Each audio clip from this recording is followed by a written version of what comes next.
Hoje o papo pode mudar como você vê tecnologia, trabalho e o mundo online.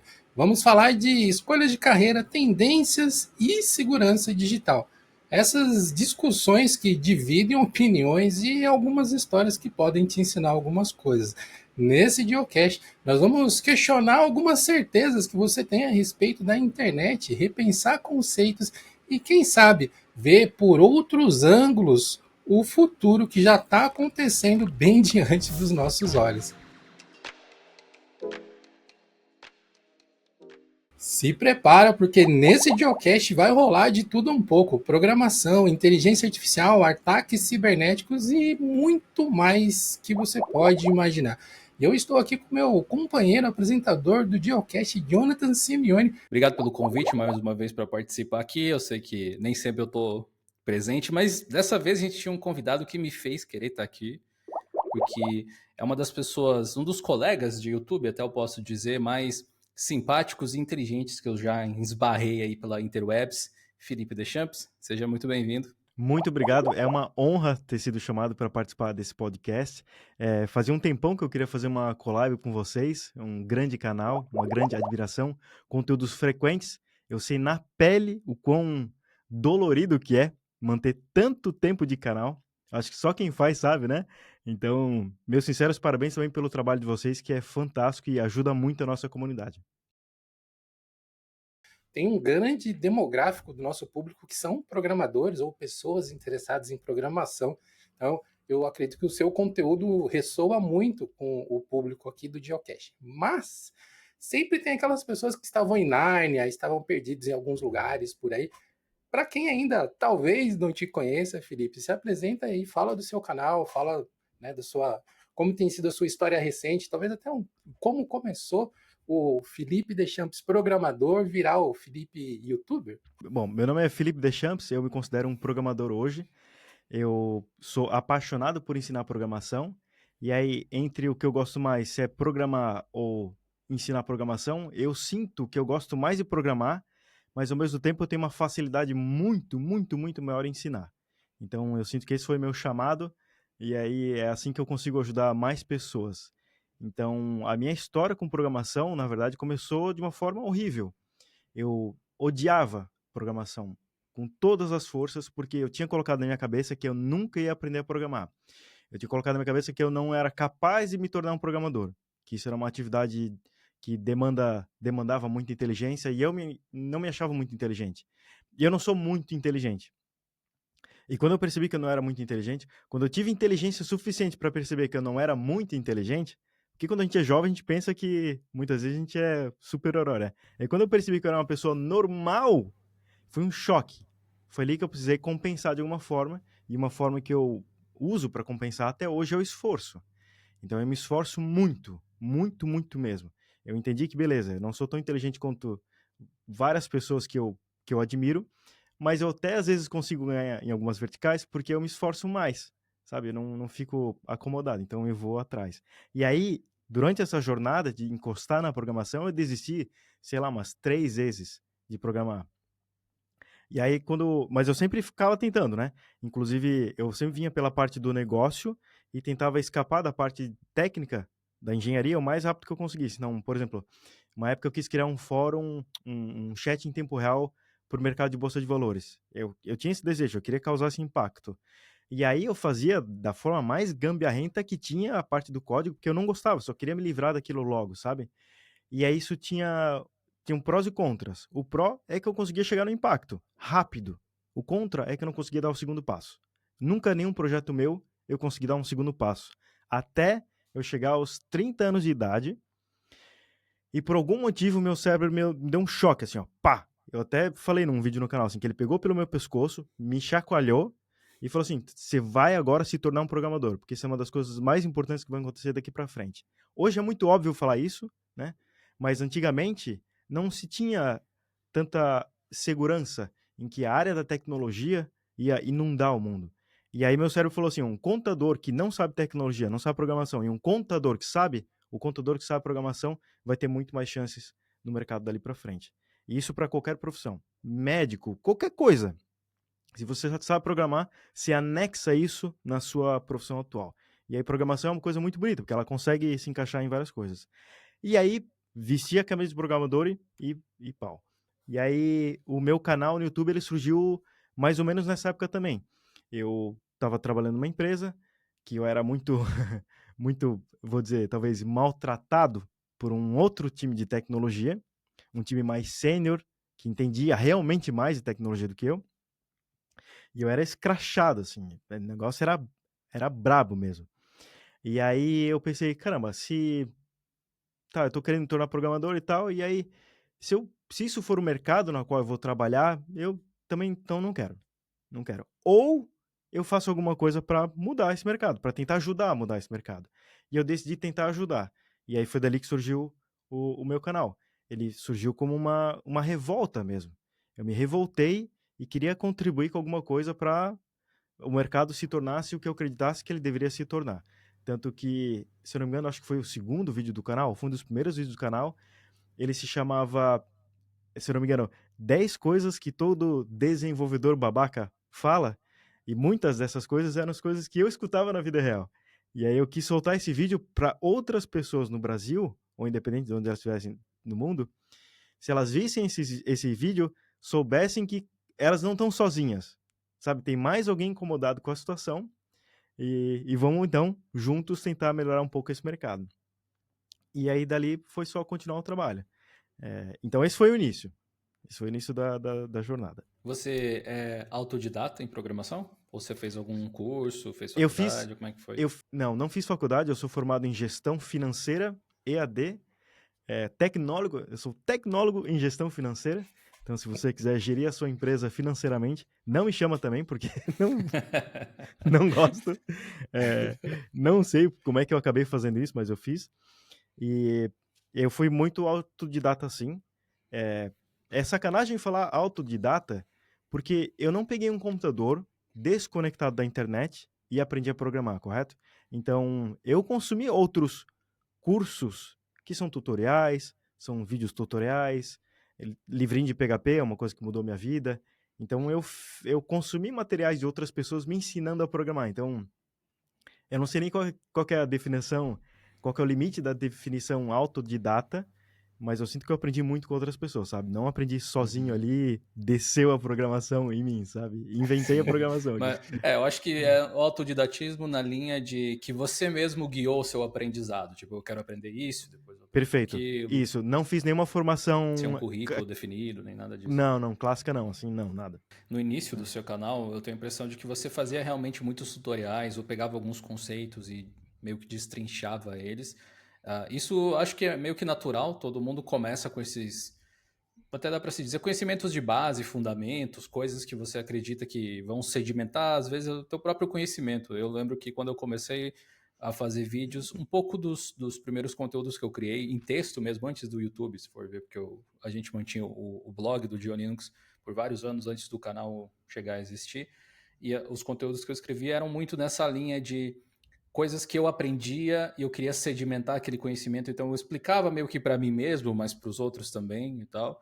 E depois o seu canal ele foi mudando o formato, você foi testando coisas diferentes e tal. Você pode continuar a evolução do seu canal aí pra gente? Continuar essa Sim, história? total. Então, ele começou com uma revolta, né? Grande sobre o mercado. E aí, o canal naquela época se chamava JavaScript Masters. Olha a loucura. E de Humilde. todos os primeiros. Mas então é que tá. O primeiro vídeo do canal que não tá nem mais listado, porque o título do vídeo levava o nome. Por que o nome JavaScript Masters, né? Eu deveria até deslistar o vídeo, mas ia ficar meio descasado com o nome atual do canal. Mas lá explica o meu conceito de mestre, assim. Que era muito batendo no que as pessoas acreditavam que era um sênior na época, que era aquela pessoa do mal, sabe? Que te botava para baixo. E na minha visão, não. Mestre é uma pessoa que te ajuda a virar também um mestre, no final das contas, né? Coisa que Um eu não bom mestre, encontrava no pelo mercado. menos. E aí, Uau. passando essa época, eu não tinha falado em JavaScript em nenhum momento. E aí eu mudei o nome do canal para Felipe Deschamps, porque eu não sabia do que eu Melhor. ia tratar dali para frente. E aí, essa foi a primeira fase do canal. A segunda fase do canal foi uma fase em que eu comecei a tratar algumas coisas que eu achava importante da área, mas não era programação de programar direto, mas era, por exemplo, teve a playlist do Clean Code, Essa playlist na época ficou muito famosa, assim, muita gente que acabava não lendo o livro, acabava pegando pelo menos os conceitos principais nessa playlist Clean Code que eu criei ali. E foi muito legal para mim também, né? Que nem tu escrevia os tutoriais lá, os artigos do blog da Diolinux, o canal também me ajudou a, putz, para ensinar, eu realmente primeiro preciso aprender, de verdade. Então, ensinar maximizava o meu aprendizado. Então, explicava sobre Clean Code lá. E aí eu abandonei o canal de novo. Porque o canal sempre foi um projeto paralelo meu, nunca foi minha renda principal até aquele momento, né? E aí teve mais um hiato grande, e aí eu falei, putz, eu sempre gostei de ensinar, uma coisa que eu não me aguento, assim, eu aprendo alguma coisa e eu acho muito massa eu conseguir ensinar essa coisa para uma outra pessoa, é como se eu estivesse entregando uma ferramenta, e aí eu tenho cara, um tesão infinito em ver a pessoa pegando aquela ferramenta e fazendo coisas muito melhores que eu faria. Sabe? Então, isso é uma coisa assim que eu posso me alimentar disso para sempre. Eu não fico satisfeito. Não tem como ficar satisfeito de uma coisa que genuinamente você gosta, assim, sabe? É diferente comer uma pizza. Você tá louco de vontade de comer uma pizza, você come a pizza aí você fica relaxado. Se eu te oferecer uma segunda pizza, você nem vai querer, sabe? Esse meu tesão por ver a pessoa usando uma coisa que eu tô ensinando para ela é ilimitado. E aí eu botei na cabeça, eu vou ser youtuber. E aí, nessa época, eu tava com um cargo o máximo de tecnologia do Pagar.me, que era o CTO. Pagar.me, para quem não conhece, eu não sei como é que tá hoje, mas na época era uma startup super hypada, era uma das maiores startups em crescimento da época de fintech, que era um outro assunto que tava também super hypado. E aí, tava morando em São Paulo, tive alguns eventos de segurança lá, tive uns 3 eventos de segurança, aí eu e minha esposa, a gente decidiu, vamos tentar morar em outro país. E aí, no mesmo momento, eu decidi virar youtuber e ir morar em outro país. Então, deixei o cargo de CTO para 3 pessoas lá, dividi o cargo em 3 e distribuí ele, e pulei para outro país virando youtuber. E aí, nessa virada que virou, o canal virou meu produto principal, vamos dizer assim. E foi a pior escolha que eu fiz na minha vida. Não escolher virar youtuber, essa foi a melhor escolha da minha vida, mas escolher mudar de país e mudar de profissão por completo, é porque, pô, você sai de CTO para youtuber, deu vontade até de começar a mergulhar em banheira de Nutella para fazer aquele negócio dar certo, sabe? São Não duas mer... mudanças muito bruscas É no muito mesmo brusca, momento, cara. né? Então eu recomendaria, faz o que você quer fazer da vida, mas tenta fazer em passos, não tenta dar 2 grandes passos, sabe? E aí, minha remuneração principal, o cargo de CTO pagava muito bem, naturalmente.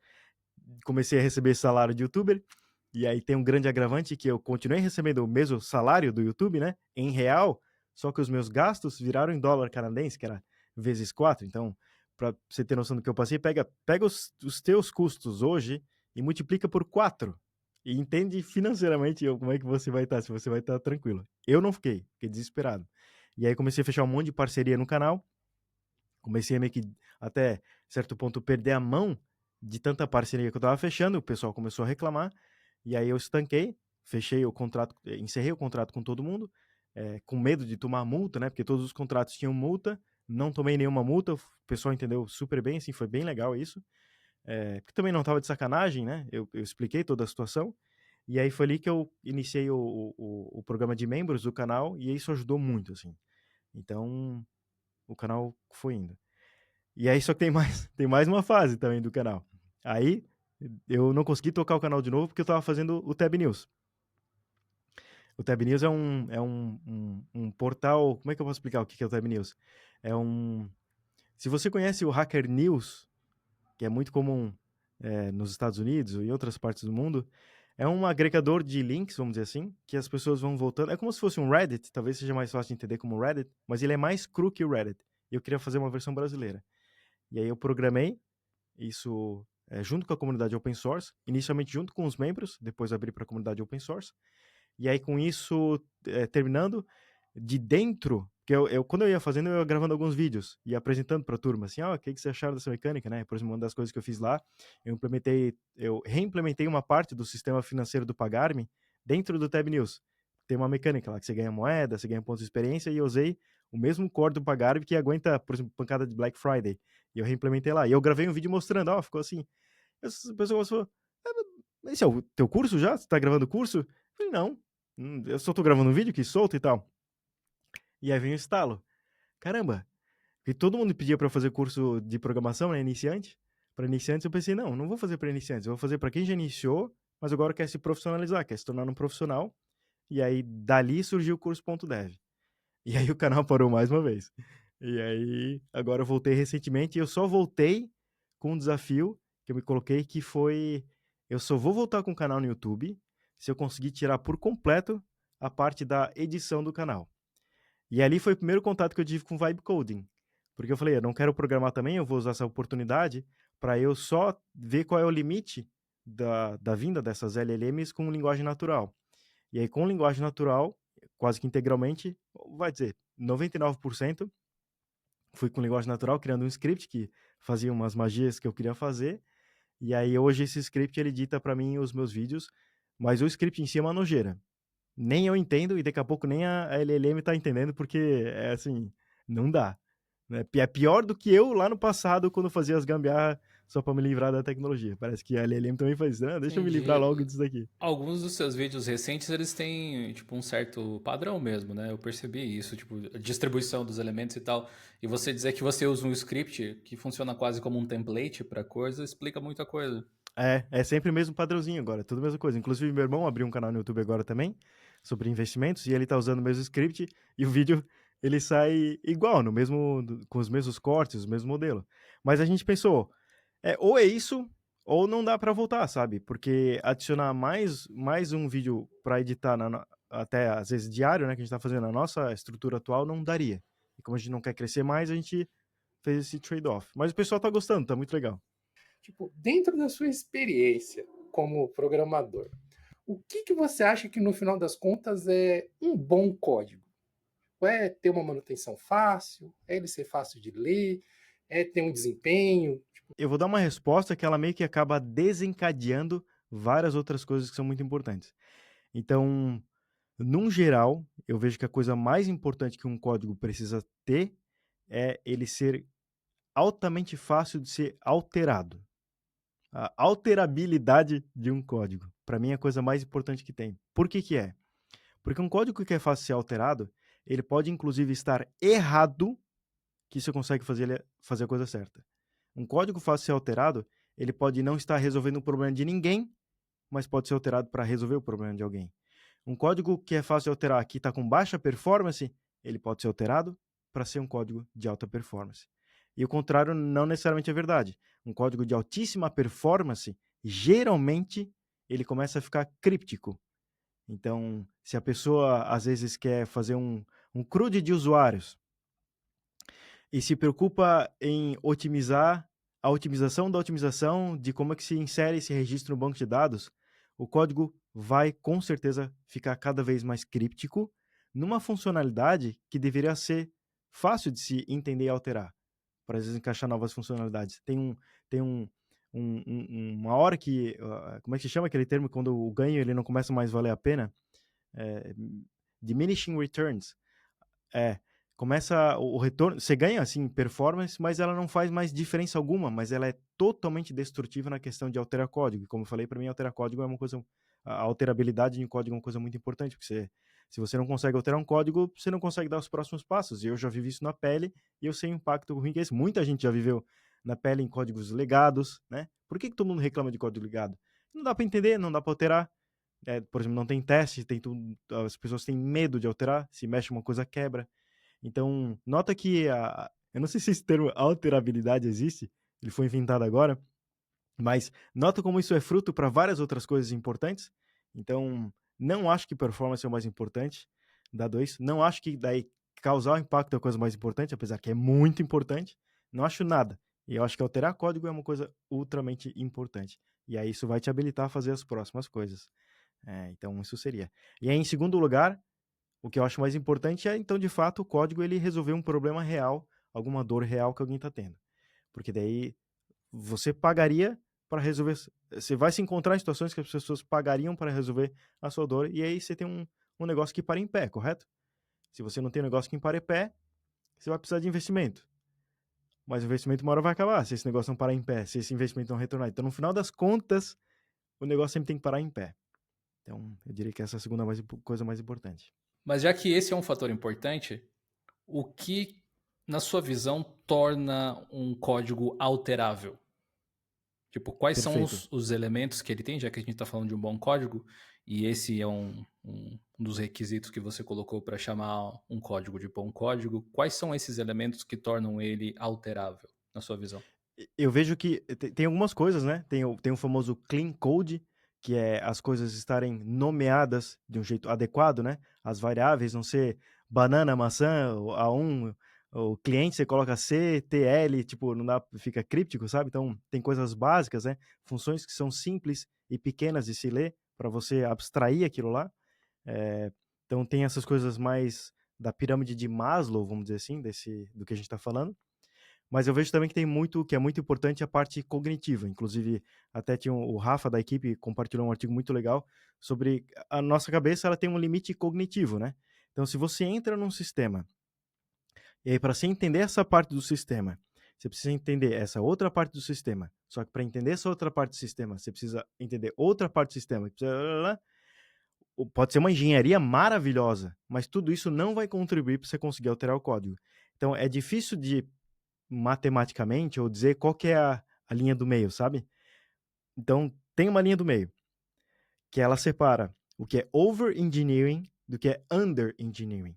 Então, idealmente, você não pode fazer engenharia demais e, idealmente, você não pode fazer engenharia de menos. O que eu aprendi na prática? Qual que é a coisa mais importante de construir um sistema que seja fácil de alterar? Você cuidar muito bem das membranas dos componentes que você está criando e se importar menos com os detalhes de implementação. O detalhe de implementação ele precisa fazer o que ele precisa fazer e fazer, no final das contas, né, certo. Só que o detalhe de implementação, quando ele está sob uma membrana boa, uma abstração boa, você pode fazer ele mal feito, que é qualquer coisa que você joga fora e faz de novo. A membrana ela já fica mais difícil, porque ela cria dependências dentro do sistema, cria ramificações. Então, eu vejo que a parte mais importante de um sistema é como é que você está amarrando ele. Porque isso fica mais difícil de alterar. Né? Você puxa um negócio aqui, vai puxar um outro negócio lá. E Então, então, tipo, um sistema, um software, ele ter modularidade? Tipo, você uma ter modularidade, componentes desacopláveis, assim? isso, desacoplados o máximo que der e simples. Então, quando tem uma engenharia muito grosseira, o meu cérebro, de alguma forma, consegue fazer um cálculo hoje do tipo assim, o que a gente está querendo fazer de gerar impacto, seja de receita, seja de cadastro, seja de visualizações, versus o débito técnico que esse negócio está trazendo. Porque às vezes a gente, como programador, quer valorizar a nossa área, né, quer demonstrar que a gente é capaz, e a gente acaba fazendo uma coisa muito grosseira de uma situação que é muito pequena. Situação que às vezes você pode até projetar para assim, não, se não der certo, eu quero conseguir rasgar isso do sistema. Quero jogar fora. Só que se fez uma trolha ali que está engatada em tudo quanto é lugar, não dá para fazer isso. E aí não dá para mudar, sabe? Tipo, sabe a cobra mudando a casca? É super importante, sabe? Joga fora e tem uma nova. O sistema é como se fosse, às vezes, várias cobras. Você tem que, às vezes, trocar a casca do negócio e conseguir jogar fora mesmo o negócio para colocar uma coisa no lugar. Mas quando o sistema está uma coisa toda conectada, você não consegue fazer isso. Isso é muito difícil. Então, eu cuidaria muito com a membrana, muito com as interfaces públicas que o seu componente expõe. Tanto que quando eu programo, eu começo a programar primeiro o componente pela interface pública sem ele existir.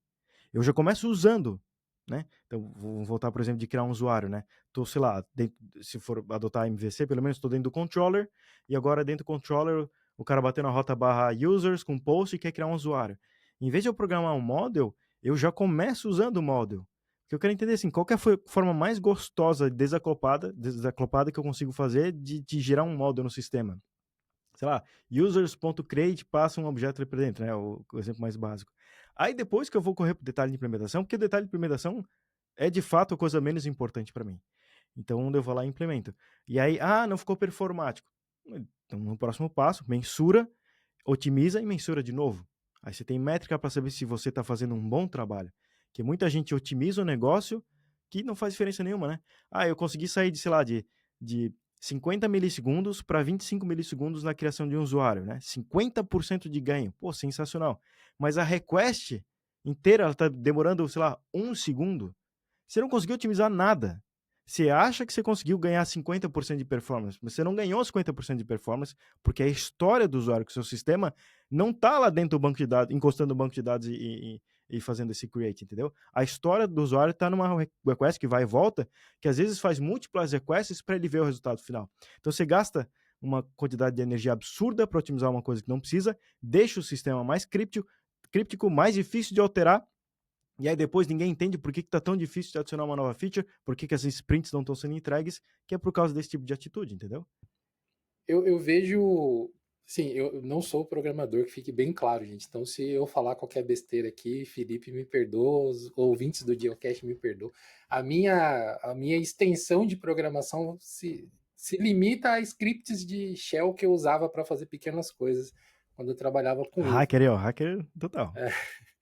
Mas, assim, vendo esse seu relato, eu comecei a me lembrar de coisas assim que eu vivi na época que eu trabalhava em algumas empresas, que é muitas vezes em algumas áreas as pessoas elas tentarem meio que puxar a brasa para a sardinha dela para mostrar que ela está entregando alguma coisa e isso acaba gerando esse over engineer, né, de ficar retrabalhando coisas que esse esforço poderia estar sendo melhor aproveitado fazendo outras coisas e não ficar escovando aquele bitzinho ali para tirar o 0,0001 milissegundo de uma coisa, sabe? Eu via muito disso quando eu trabalhava em algumas empresas aqui de São Paulo, que assim, o pessoal de desenvolvimento, meu, eles queriam estar desenvolvendo o tempo inteiro e você fala, gente, calma, às vezes o produto não precisa caminhar para esse lado necessariamente, você ficar 100% do dia codando alguma coisa nova, fazendo alguma coisa nova. Porque às vezes eu sinto isso como usuário, que alguns sistemas parece que eles estão tão entuchados de funcionalidade que o problema que eles deveriam estar se resolvendo parece que ficou meio secundário, sabe? Eu acho que isso caminha para esse lado do que você está falando também, né? Da pessoa se desprender do problema que ela queria resolver. Conectado a isso, quanto mais você posterga de colocar o que você está fazendo na mão do cliente, mais tempo você tem para não sentir a dura realidade de entender que aquilo que você criou às vezes não vale nada. Então muita gente às vezes fica no análisis paralysis ali, fica fazendo. Não, preciso só mais um pouco de tempo, né? Eu falei, não, quero garantir que vai dar certo. Não, mais um mesinho. Não, preciso garantir que vai dar certo. Mais um mesinho. Fala, saiu uma nova versão do Next.js. Só mais uma versãozinha, por favor, deixa eu só atualizar mais uma versãozinha. Aí quebrou ali a API pública. Não, então deixa eu só consertar.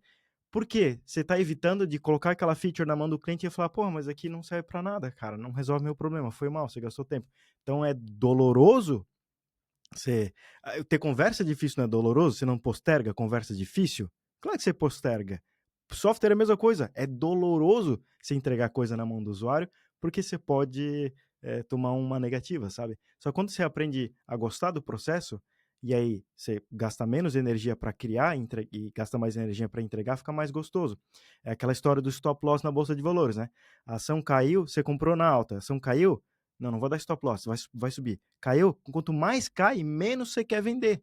Então, quanto mais se demora um software lapidando ele, menos no final das contas você quer entregar, porque, cara, se demorou tanto tempo que esse negócio não pode falhar. Então, eu espero não saber se vai funcionar ou não, do que ter a negativa que todo esse tempo foi descartado.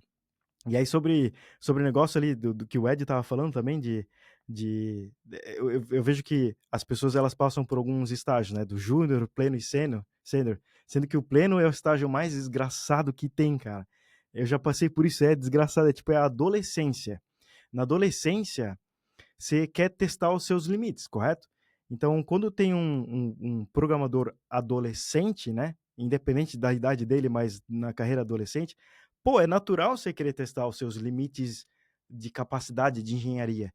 E aí, muitas vezes, o local que você tem para aplicar isso é dentro da empresa, você vai lá e te dão liberdade, você vai endoidar, sabe?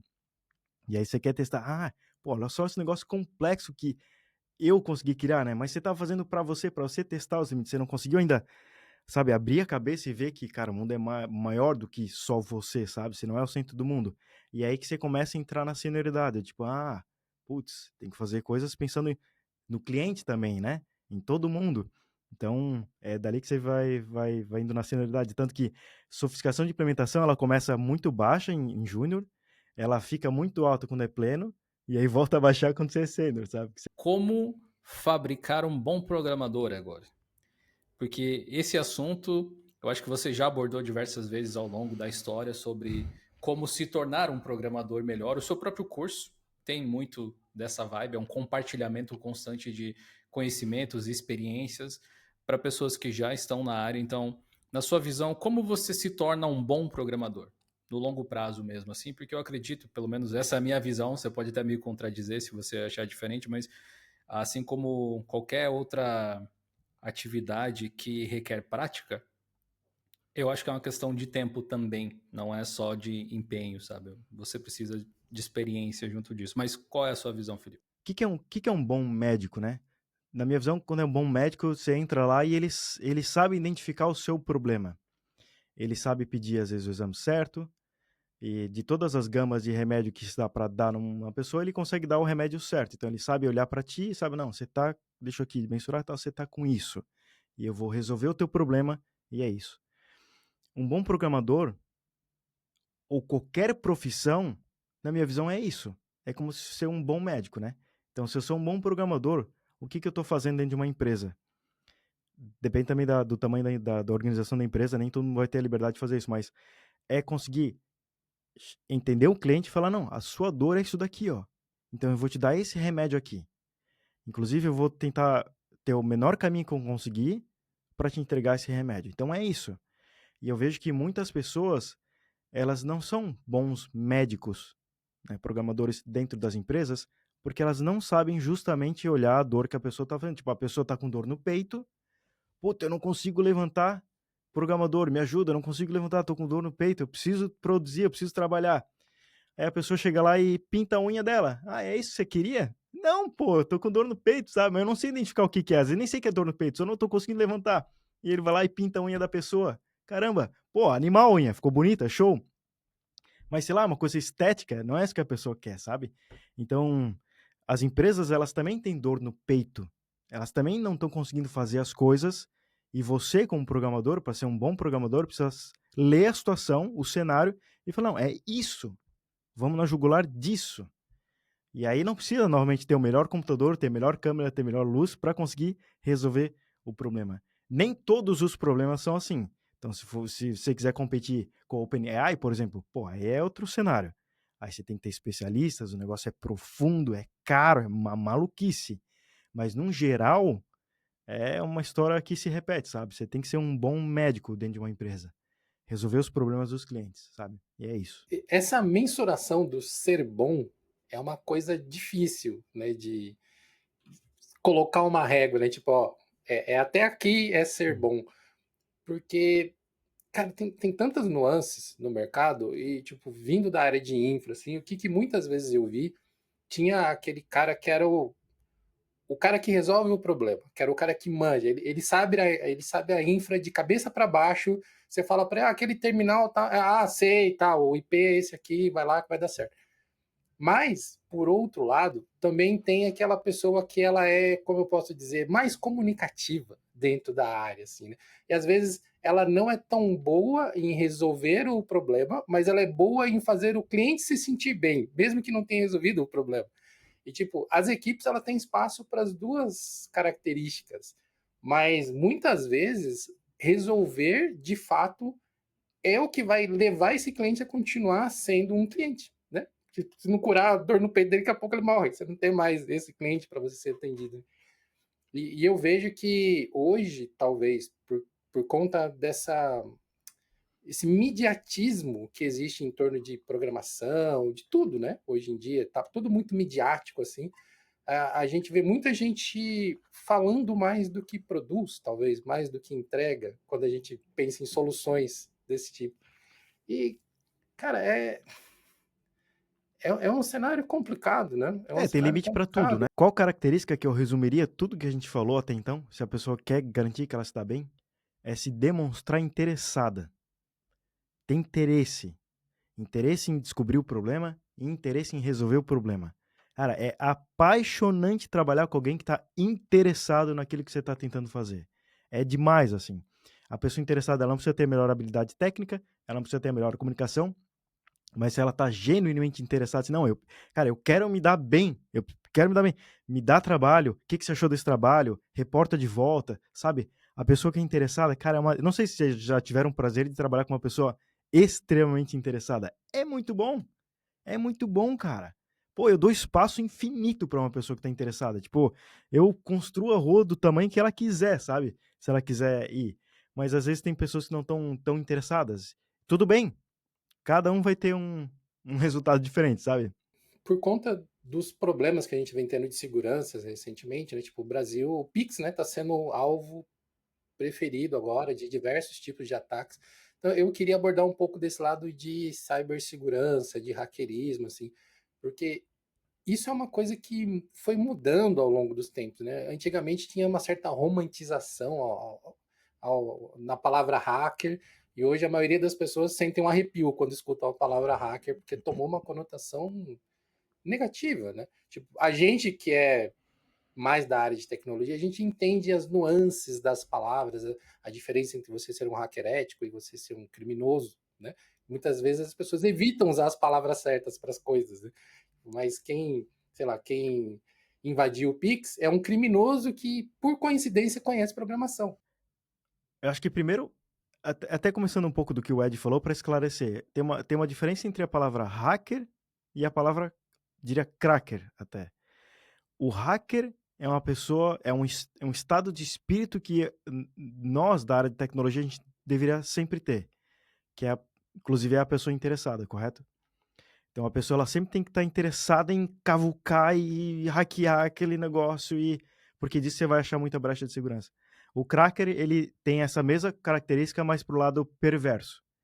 Então, se de um lado a gente está tentando descobrir como as coisas funcionam para deixá-las mais interessantes e seguras para todo mundo, o cracker ele está tentando auferir só para o interesse próprio. Então de fato é um criminoso, como você falou. A pior coisa que você pode fazer na sua carreira de criar um produto em tecnologia é ignorar a área da segurança da informação.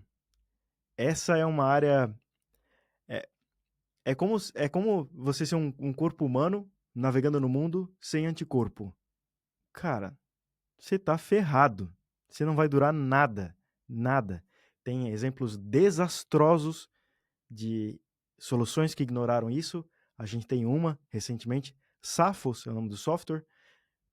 Teve não dá para dizer nem se era um problema de segurança, assim, de tão curioso que foi o caso. E aí depois disso tem como lidar com segurança, com um problema de segurança, uma brecha de segurança, que é uma outra coisa dificílima de fazer. Então não dá para se ignorar, não dá para se ignorar construir um software que abre uma brecha, e também não dá para se ignorar quando a brecha é descoberta, o que você faz? Cara, que dá medo. Você treme na base quando alguém reporta alguma coisa de segurança. Ó, consegui acessar toda a lista de usuários sua. Cara, se acha que você vai lidar de uma forma calma com essa situação, não, você vai ter um treco. Você não vai saber lidar se você nunca lidou com isso antes. Então também é uma coisa muito difícil. E tudo isso entra no pacotaço segurança da informação, que é uma área que você tem que respeitar muito, muito mesmo. Então tem muita responsabilidade, sim, e você precisa ser responsável e criar softwares que sejam seguros. O que atrapalha isso? Uma sprint, por exemplo. Fechadinha, que você tem que entregar um negócio ali e ninguém vai metrificar a segurança, porque segurança é uma coisa difícil.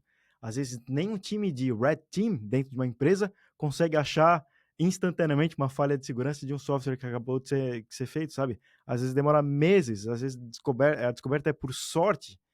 Então, é uma coisa que é difícil de mensurar, não. Isso me lembra o pessoal pedindo pro ChatGPT, faça um software, né, tal, e que não tenha nenhum problema de segurança e não alucine, sabe? Tipo, cara, não é assim. É uma área que você tem que respeitar muito, muito mais do que isso. É muito difícil. Então, eu gosto muito da postura, inclusive que eu falei do Red Team, eu gosto muito da postura de um desenvolvedor quando ele está fazendo uma coisa de forma responsável. Ele tem uma postura de Red Team, dele conseguir invadir a própria solução, e de Blue Team, de conseguir se proteger também do que está sendo feito. Então, você tem que trazer esse espírito para dentro de uma coisa que você está criando. Você tem que sempre pensar, caramba, se eu tentasse invadir isso daqui, por qual lado que eu conseguiria invadir isso daqui, sabe? Começa pelo começo, IDOR, pega uma URL, tem um ID nessa URL, beleza, se eu trocar esse ID, eu consigo acessar um recurso que não deveria estar acessando? Tem escopo de usuário nesse recurso? Se não tiver, pimba, ferrou. Tem uma brecha, sabe? E grandes vazamentos ocorrem de IDOR. Grandes. Teve um caso do Pagar.me, que foi clássico, que muita gente achou que era um problema de IDOR do Pagar.me, mas era um problema... Como é que era o nome da empresa? Eu não vou lembrar o nome da empresa, mas era uma empresa, eu acho que era de, sei lá, de talvez de passagens aéreas, alguma coisa assim, mas tanto faz. A questão era o seguinte, a pessoa tinha se integrado no Pagar.me, transacionava pelo Pagar.me, e o Pagar.me conseguia salvar o cartão da pessoa, para ela não precisar digitar de novo, né? Então a gente salvava as informações do cartão num ID, né? E esse ID não era sequencial. Você não conseguia chutar um outro ID, porque não dava para adivinhar, eram muitos caracteres. Só que essa empresa que integrou com o Pagar.me implementou esse recurso, trouxe para dentro e correlacionou ID 1 com cartão tal do Pagar.me, ID 2 com cartão tal do Pagar.me, ID 3. E aí o cara foi fazer uma compra e notou que o cartão dele estava salvo com um ID, sei lá, 532. Ele falou, ué, que número estranho. Deixa eu testar o cartão 1. Não acredita o que ele achou. Ele achou o cartão do dono da empresa. Ele fez uma transação através do cartão da empresa, dentro do sistema, mas ele não tinha escopo de usuário. Então, o maior problema ali não era o ID sequencial, que isso por si só já é um problema, mas o maior problema era a falta de escopo entre os IDs, né? Porque se tivesse escopo, ele ia tentar o cartão 1 e o sistema devia falar assim, cara, no teu usuário não achei cartão 1 nenhum, sabe? Não tem nada aqui. Isso já estaria ok. Então a pessoa ela precisa ter essa cabeça tipo de hack, sabe? Deixa eu hackear aqui. Se eu mandar um outro cartão, tem que ter essa postura. Mas, cara, é uma área assim que muitas vezes você pode tomar o cuidado se você quiser, pode ser o gênio que você quiser, você vai abrir uma brecha de segurança, tanto que se encontra brecha de segurança, sei lá, no Linux até hoje, sabe? É um assunto interminável, por isso você tem que respeitar esse assunto. Tanto que empresas que focam em segurança, tipo, que tem soluções de segurança, na mente, muitas vezes, de alguém que só quer comprar soluções, é assim, você compra um software para fazer, sei lá, gestão da sua empresa, um CRM, alguma coisa assim, qualquer. O aspecto de segurança, ele tá lá. Tipo, o cara do CRM me falou, que é seguro, então? Eu acho que é seguro também. E de repente você vai lá e compra soluções de antivírus, firewall, sei lá, alguma coisa para proteger a sua micro e pequena empresa ali também. E você pensa assim: comprei a minha segurança, comprei o meu software, resolvi a questão, sabe? E geralmente não é bem assim que funciona.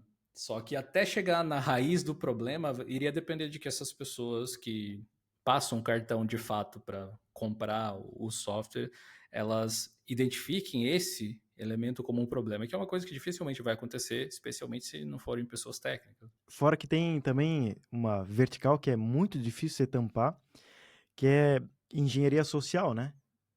Então, voltando ao Total. caso de vender, assim, a gente é uma software, que é uma empresa que vende serviço que não sofre engenharia social, cara, não dá pra falar isso, sabe? É. E engenharia social sempre vai ser o elo mais fraco, sabe? Cara, quer pegar a galera, manda um e-mail pra uma empresa, mandando um Excel com macro, falando, saiu a distribuição de lucros. Cara, uma galera vai clicar. Se o próprio sistema de e-mails não identificar que é um spam e jogar para lixeira, e mesmo se jogar algumas pessoas para caixinha de spam, algumas pessoas vão clicar lá dentro, vão abrir o documento vai avisar que para abrir para mostrar os valores precisa rodar a macro, e a pessoa vai estar tão furiosa, porque às vezes ela está precisando de dinheiro, né? Então olha só, que vetor super alinhado, que ela vai clicar na macro, a macro vai executar e vai saber o que vai fazer. Então, cara, engenharia social é muito difícil. Se não me engano, aquela brecha que teve que atingiu o Gmail foi um caso desses, né? Suporte do Google entrou em contato e aí o que acontece, né? As pessoas elas não se importam muito com vazamento de informações. Claro que elas se importam, mas elas não se importam tanto que uma base de dados foi vazada com seus dados e tal. Ah, não tenho nada para esconder, mas não é o problema. O problema é que se a pessoa tem seu nome, tem seu CPF, tem às vezes os valores de uma dívida que você fez, né? Que vazou um banco de dados de uma, sei lá, de uma empresa que estava financiando. E a pessoa pega esses dados e manda um e-mail perfeito. Ó, eu sei que a sua próxima dívida vai ser aqui e tal. E a pessoa, não, cara, como é que a pessoa vai ter essa informação? Clica nesse botão aqui para para essa parcela da dívida sair de graça. Pô, a pessoa que está desesperada financeiramente, ela vai clicar. Então, sempre vai ter uma porcentagem de pessoas que o ataque vai sim, servir como uma luva dada a uma situação estressada que a pessoa está. Então, sempre vai ter. O do NPM, não sei se vocês acompanharam, do repositório, também foi engenharia social. O cara falou, puta, eu tava cansado, tive uma semana péssima, recebi um e-mail ali, só fui fazendo e tal, e o cara teve os repositórios comprometidos. Em relação à engenharia social, acho que o que as grandes empresas costumam fazer, e que talvez, enfim, qualquer empresa que tem muitos funcionários, que acessam informações especialmente sensíveis, assim, deveria fazer, é pensar em medidas de contingência caso aconteça, porque, na verdade, é mais uma questão de quando do que se, infelizmente, sabe? Pode demorar muito tempo, mas, Perfeito. enfim, considerar assim, ok, a gente teve essas informações vazadas. Como que a gente se recupera disso? Ter um plano de ação é importante.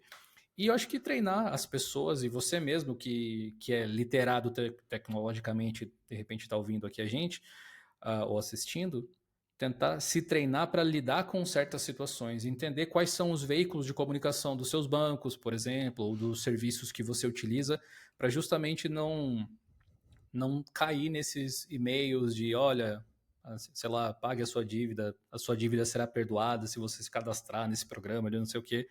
Tentar entender esse tipo de coisa. Obviamente, é fácil falar, mas quando vê, você mesmo está caindo, sem perceber, porque se trata de você se equivocar, justamente, e seria muito, assim, egocêntrico até mesmo da sua parte pensar que você nunca vai cair, porque você é super inteligente e detecta tudo. É exatamente aí que mora o problema, né? Quando você vai ser passado para trás. E pior, tem gente que não consegue admitir que foi enganado, e aí demora ainda mais para agir, o que muitas vezes aumenta ainda mais o problema. O sistema vai ser hackeado. As pessoas vão entrar aqui dentro dessa máquina. E aí, dentro dessa máquina, até que ponto que elas conseguem andar? Então, se dentro da máquina tiver também junto o banco de dados, por exemplo, conectando localhost sem senha, aí ferrou, porque a pessoa consegue também subir para o banco de dados. Ou não, ou tá a senha, sei lá, tá encriptada em memória, ou o que seja. Putz, aí é um passo a mais, dá, mas dá. Então, às vezes você dá um acesso para um usuário, para um funcionário, e você dá acesso a tudo, por exemplo. A credencial de administrador para tudo, porque, vai que ela precisa de um recurso lá na frente, então já dá agora. Putz, não faz isso. Porque se invadirem a conta da. Não que aquela pessoa vai causar mal, mas se alguém externo invadir essa conta, ela vai ter acesso a tudo. Então, dá o menor acesso que precisar para ela fazer as coisas que ela faz hoje, e aí quando precisar, aumenta o acesso, sabe? Tem estratégias, assim, para se proteger. Uma coisa que eu vejo muito nessa área de segurança é que segurança dá trabalho e geralmente ela incomoda, né? Em infra mesmo, a gente tinha alguns protocolos assim, em algumas empresas, tipo, em determinada sala de reunião não pode entrar com smartphone. E aí as pessoas, pô, mas é lógico que eu não vou gravar nada. Talvez você não, mas já houve a ocorrência de ser gravado e é por isso que foi Tem criada regra, tem essa regra. história, né? É tipo, é o Adriel que fala uma coisa dessa, né? Se tem placa, tem história, né? Então, É, e as pessoas verdade. elas se ofendem pessoalmente por ter que obedecer às regras de segurança de alguns lugares assim. Eu via muito isso em infra. Não pode entrar no data center com celular. Todo dia tinha um cara dentro do data center com o celular. Meu, você não viu uma placa enorme ali? Tem uma caixinha com chave para você guardar o negócio. E eu acho que essa resistência das pessoas em entender o quanto que a segurança é importante até para elas dentro do ambiente corporativo é que abre essas brechas para esses ataques de engenharia social, né? Elas sempre batem nesse mantra do comigo não vai acontecer, né? Só acontece com os outros. E Esse negócio das pessoas não entenderem, né, o quão importante é a segurança, isso também eu já sofri muito no passado, porque também fui muito porra louca, tipo, não, dá acesso para todo mundo, faz tudo e tal. E aí, às vezes, chegava numa outra empresa e o acesso era bloqueado, e, cara, mas eu não entendo por que tal coisa não é liberada e tal. Mas aí eu fui andando na minha carreira e eu comecei a ser picado por certas cobras, e aí eu entendia, putz, é por causa disso então que para proteger todo mundo, travaram tal negócio. E agora, como é que eu vou explicar para uma outra pessoa que não foi picada por essa cobra que ela tem que acreditar que essa cobra existe? É muito difícil, cara. E aí eu acho que a área de segurança, e aí é uma crítica para a área de segurança, é que é feito um mau trabalho de explicar as histórias do porquê que a gente faz tal negócio. Eu vou dizer que talvez em quase totalidade das empresas que eu trabalhei, sempre vinha com uma ordem. Não, é isso e ponto final. Cara, isso não convence as pessoas e não faz, que é o principal, não faz elas tratarem o assunto com respeito, sabe? Com a importância que deveria ser tratado. Inclusive, dependendo da postura grosseira que a área de segurança, o impacto, né, que a área de segurança quer causar, às vezes isso, ou talvez até na maioria das vezes, dá o efeito inverso, vira chacota, sabe? Tá todo mundo rindo pelas costas, que não é bom, porque a pessoa relaxa e aí, pau, engenharia social nessa pessoa. Então, com certeza, se a galera de área de segurança baixasse um pouco a guarda, saísse também um pouco do pedestal e tentasse humanamente se conectar com as pessoas, contando histórias do porquê que tal empresa chegou em tal lugar, as empresas também, um pouquinho, elas ficariam mais seguras. Mas eu acho que eu devo fazer a pergunta que provavelmente está no subconsciente da pessoa que está com medo do domínio da IA no mercado, que é assim, Felipe, existe a possibilidade de alguém que não aprendeu a programar substituir alguém que sabe programar? Tipo, ser um profissional mais barato e utilizar IA para fazer algo que esse programador júnior, por exemplo, deveria fazer? Ou até em alguns casos, um programador sênior aí com a IA como um companion, igual o Ed estava mencionando, para ajudar a fazer as coisas, conseguir produzir a ponto de remover vagas de emprego de outras pessoas, reduzir a quantidade de pessoas necessárias para tocar um projeto, alguma coisa assim. Eu sinto que esse é o grande medo das pessoas, de não que não vai ter emprego, mas que vai ficar muito mais escasso, muito mais restrito, alguma coisa assim. Eu acho que é uma coisa que não tem mais volta. Inteligência artificial, seja com a arquitetura atual ou novas arquiteturas que vão surgir, uma coisa que só vai avançar, não vai recuar.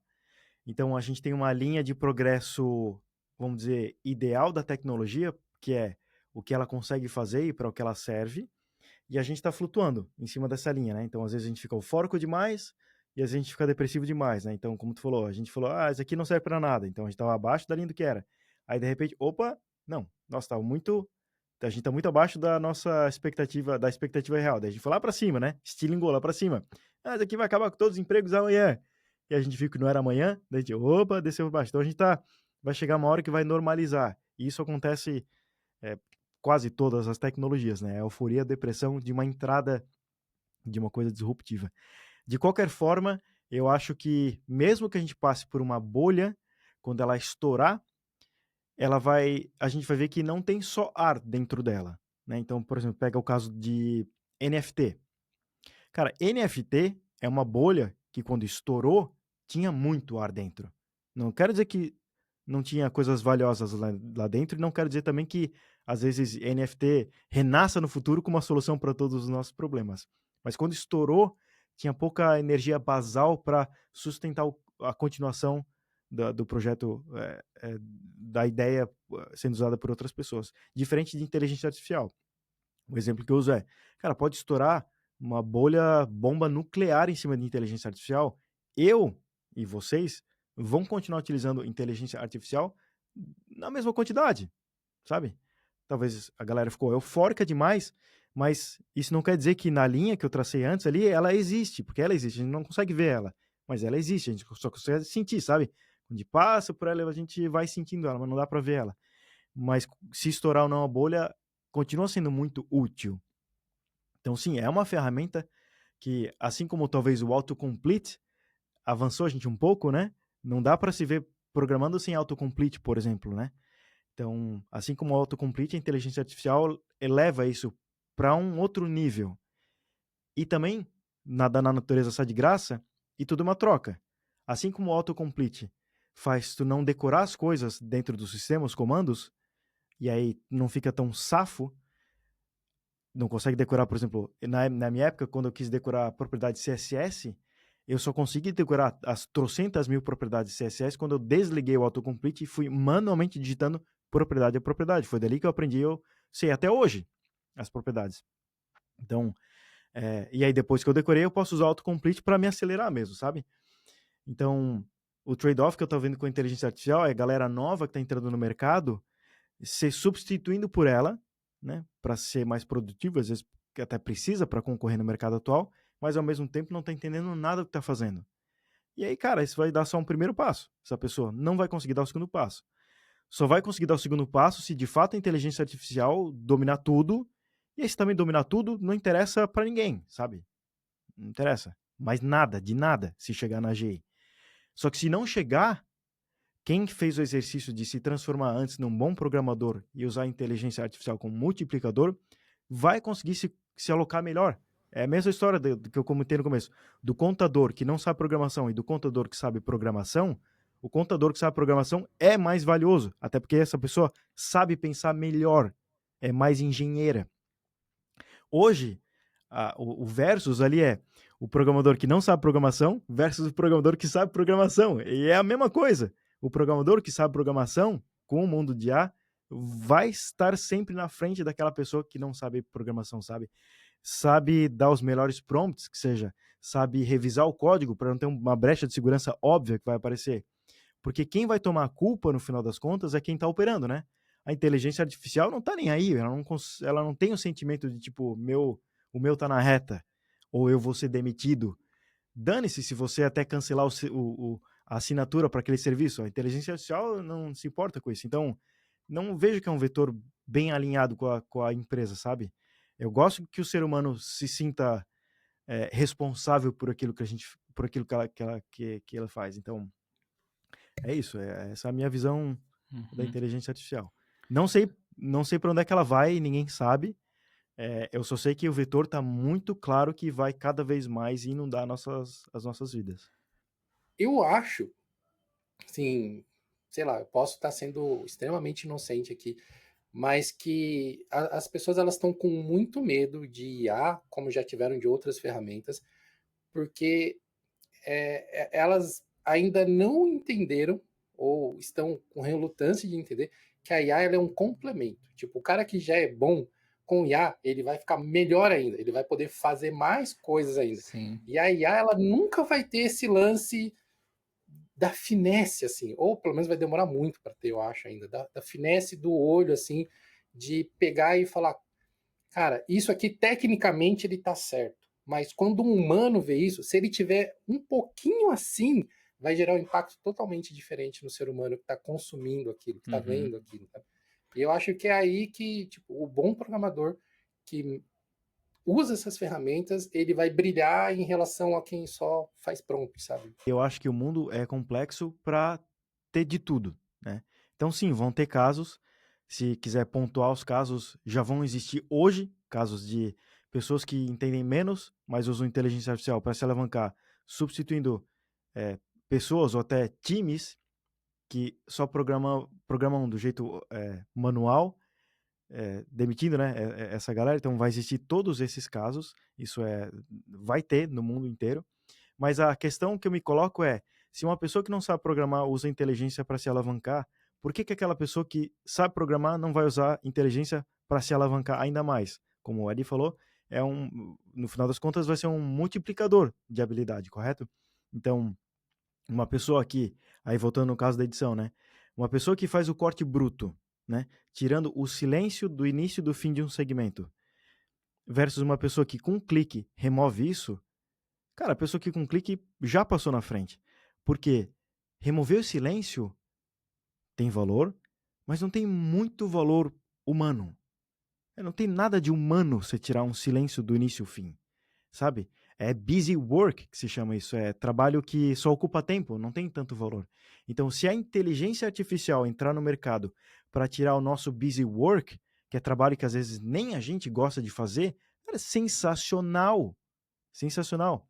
Ou a inteligência artificial vem para te ajudar a cutucar o teu próprio cérebro, né? Ser um pato de borracha, você trancou você não sabe sair de certa situação, você pinga ela, putz, como é que você abordaria? Mesmo que ela entregue uma informação que não é valiosa, que está errada, inclusive, às vezes basta isso para dar um clique na sua cabeça e você daí navegar pelo caminho que você queria navegar até então, você só não estava conseguindo acessar aquele caminho dentro da sua cabeça, e aí ela te ajuda nisso. Então, eu acho que, sim, é uma ferramenta que quem não usar pode ficar para trás, sabendo que tem que tomar cuidado. Você tá começando e só usar isso, você pode às vezes dar um primeiro passo mais rápido, mas às vezes o segundo, o terceiro passo, a natureza vai premiar quem se esforçou, quem queimou o cérebro, ficou mais inteligente e consegue pensar de forma melhor. Então tem que tomar cuidado. A minha natureza diz que eu aposto em estratégias mais de longo prazo do que a curto prazo, porque na minha vida eu vi que em várias verticais, apostar no longo prazo, se preparar para o longo prazo, vai te pagar dividendos melhores do que só quem está ali no curto prazo. Eu vejo que essa discussão de IA ou qualquer outra ferramenta de tecnologia, tirar emprego, não tirar emprego, mexe com um lance muito primal das pessoas, né? De zona de conforto, de se Sim. sentir pertencente, de se sentir útil. É uma coisa meio irracional até para os seres humanos, né? Tipo, poxa, eu faço parte dessa galera programadores, e aí vai entrar uma coisa no meu lugar que, sei, eu Sim. acho que talvez a gente tem que usar aquele meme lá do João Kleber agora, assim, do para. Calma, gente, calma. Haverão, sim, situações ruins para algumas pessoas, porque toda mudança de paradigma, ou todo acréscimo, né, todo ajuste de paradigma gera quebras, né? Sei lá, se a gente for pegar historicamente, tem a Revolução Industrial, se você for mais atrás ainda, tem a Era do Bronze, a Era do Aço, sabe? Todas as grandes mudanças, tecnologias, trouxeram benefícios que ficaram ao longo do tempo, depois que aquelas bolhas estouraram, mas muitas pessoas sofreram sim no processo. E aí entra esse lado que você citou, Felipe, de a pessoa ela se manter de alguma forma, e isso não funciona igual para todo mundo, interessada ao longo desse processo. Porque enquanto ela se mantém interessada, ela vai achar formas de caminhar para alguma coisa que seja positiva para ela, dentro de todas aquelas mudanças. A gente até conversou recentemente, né? Esse episódio no momento ainda não foi ao ar, mas a gente conversou com o apresentador do canal 3D Geek Show a gente estava conversando muito sobre empreendedorismo, assim, a gente falou, chega uma hora que você tem que parar de tentar, desistir e começar a fazer outra coisa. Com essa febre de IA, vai ser mais ou menos por aí também, né? Às vezes o programador que está sofrendo porque ele está nessa concorrência com IA, talvez se ele fazer um pivô dentro às vezes da própria área de tecnologia, ele vai conseguir se sobressair e se manter dentro desse mercado por muito mais tempo, porque ele simplesmente olhou, se manteve interessado e manteve as opções abertas, né? Eu somo essa estratégia com uma estratégia que eu adotei na minha vida ao longo das minhas carreiras. E por que eu falo no plural? Porque eu comecei trabalhando com animação 3D, modelagem e animação 3D. Depois eu comecei a trabalhar com bolsa de valores, não tinha nada a ver. Trabalhei com bolsa de valores. Depois comecei a trabalhar com programação. Só que nessas mudanças de carreira, eu sempre daí tentei me aprofundar o máximo que eu conseguia. Não o máximo que dava da carreira, mas o máximo que eu conseguia. Porque quando você começa a se aprofundar, você começa a esbarrar nos princípios da vida, e esses princípios você consegue reaproveitar entre áreas. Então, quem só fica na superfície das coisas acaba não se tornando útil e tem muita dificuldade em pular para um próximo passo, porque não tem esses princípios que é compartilhado entre os próximos passos. E quem consegue se aprofundar, consegue compartilhar e consegue fazer uma coisa muito importante, que é conseguir lidar e lutar contra o maior inimigo que existe, que é a sua cabeça, a sua insegurança, o seu medo. Esse é o maior inimigo. Cara, tenta se tornar útil em uma coisa, você vai ver que seu maior inimigo é a sua cabeça. Você vai ficar falando, pô, eu não vou conseguir, eu não sou capaz, outras pessoas já conseguiram mais rápido do que eu, qual que é o meu problema? Cara, a sua cabeça vai te entortar de um jeito que você não tem noção quanto cada vez mais você quer dar um passo lá para baixo. Então, a partir do momento que eu consegui chegar no fundo do que eu conseguia em animação 3D, né, que eu consegui lutar contra esse inimigo que sou eu, na minha próxima carreira, pô, esse inimigo eu já não tinha. Na verdade, ele estava lá, mas eu sei que você existe. Eu sei que você ao mesmo tempo não existe. E aí eu me aprofundei o máximo que eu consegui.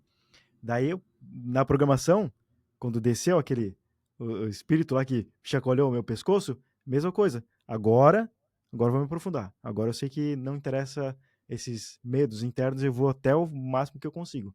Então, mesmo que inteligência artificial vá substituir a gente amanhã, eu vou sugerir, e amanhã é qualquer tempo no futuro, eu vou sugerir, se aprofunda o máximo que você conseguir em programação, porque você vai conseguir dar o próximo passo, seja mais fácil, seja qual for esse próximo passo for. Se não é programação, vai em qualquer outra coisa que você se interessa. E não interessa se isso vai ser substituído por inteligência artificial. Porque quando você interessa com alguma coisa, você ganha, você tem um... A vida te dá uma chance, que é, você pega meio que uma estrelinha do Mario, você tem uma energia interna que você precisa usar ela para conseguir se aprofundar. Essa energia interna, essa sua empolgação inicial, ela some depois e ela nunca mais volta. E eu acho que ela serve para você conseguir aguentar a atrocidade que é você se tornar útil em alguma coisa. Então, assim, não interessa para onde que o negócio vai, tenta se tornar útil agora com o que existe e deixa a vida mostrar quais são os próximos passos, porque se você for útil agora, você vai estar melhor encaixado agora, você vai estar conectado com as melhores pessoas, vai estar trabalhando nas melhores empresas e todas essas coisas vão te ajudar para dar o próximo passo.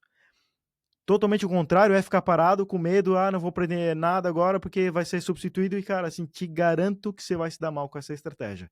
Espero que não, torço que não.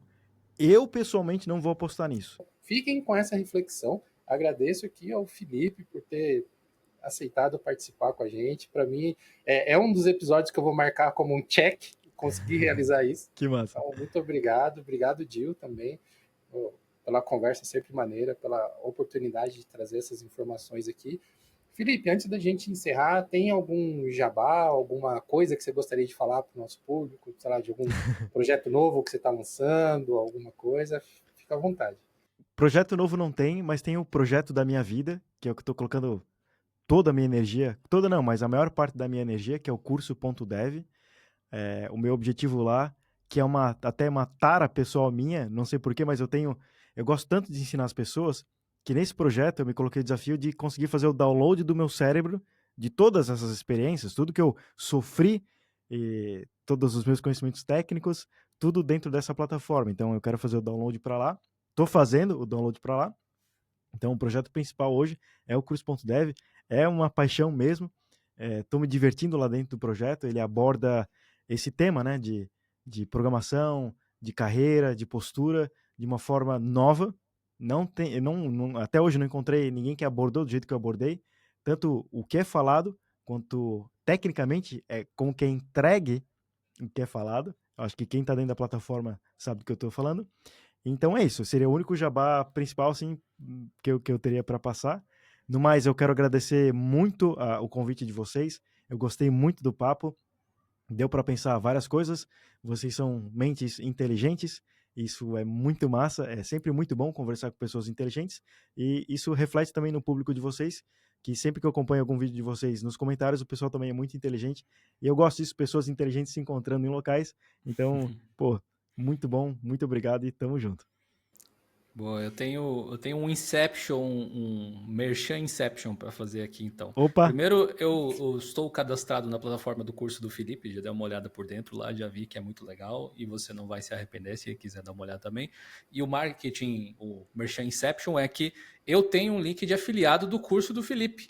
Então você Aê! tem a chance de ajudar dois canais Ó. ao mesmo tempo, entendeu? Que massa! A gente tem uma página dentro do site do Geolinux, se você acessar geolinux.com.br/ofertas, ali tem vários parceiros e amigos que a gente tem, e um desses parceiros é o curso.dev do Felipe, que você pode ir lá, clicar e dar uma olhadinha se você quiser. Indo por lá você ajuda, obviamente, os dois projetos se quiser.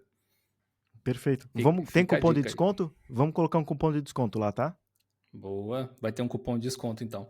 Na descrição aqui do podcast, né, a gente sempre tem o link pro post que a gente faz do episódio, com os show notes, tem todos os links que vocês precisarem lá, incluindo o canal do Felipe no YouTube, claro, se você ainda não conhece, para você dar uma olhada e acompanhar o conteúdo que ele produz por lá. Mas fica sempre o convite a manter as mentes ativas e questionadoras sobre não só o que está acontecendo, mas como que a gente pode reagir frente ao que está acontecendo, que na verdade é o que conta. Então, espero que vocês tenham tido bons insights, boas informações com essa conversa. Eu com certeza tive. Espero ver vocês em outro episódio do Diocast, pessoal. E a gente se vê, como sempre, num próximo episódio. Valeu, Valeu. pessoal.